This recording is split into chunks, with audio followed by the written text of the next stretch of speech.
Hello friends, welcome to my channel. இன்றைக்கி நம்ம என்ன பார்க்க போகிறோம்னு பார்த்தீங்கன்னா, சிக்கன் குழம்பு எப்படி பண்ணுறதுன்னு பார்க்க போகிறோம். அதுக்காக நான் 1 கிலோ சிக்கன் வாங்கி உப்பு மஞ்சள் போட்டு க்ளீன் பண்ணி வச்சுருக்கேன். இப்போ நான் சிக்கன் குழம்பு பண்ணுறதுக்கு முன்னாடி ஒரு மசாலா ப்ரிப்பேர் பண்ணணும். அது எப்படி ப்ரிப்பேர் பண்ணுறதுன்னு பார்க்கலாம். 2 ஏலக்காய், 4 கிராம்பு, 2 பிரியாணி இலை, 2 ஸ்பூன் தனியா, 1/2 ஸ்பூன் மிளகு, 1/2 ஸ்பூன் சீரகம், 1/4 ஸ்பூன் சோம்பு அண்ட் 3 ஸ்பூன் துருவின தேங்காய். இது எல்லாத்தையும் ஒரு பேனில் போட்டு ப்ரௌன் ஆகிற வரைக்கும் வறுத்துட்டு ஃபைன் பேஸ்ட்டாக அரைச்சி வச்சுக்கணும். நம்ம குழம்புக்கு தேவையான பொருட்கள் பார்க்கலாம்.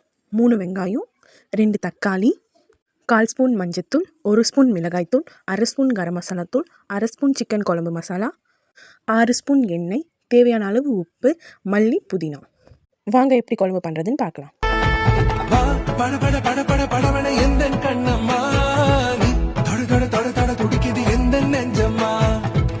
சிலு சிலு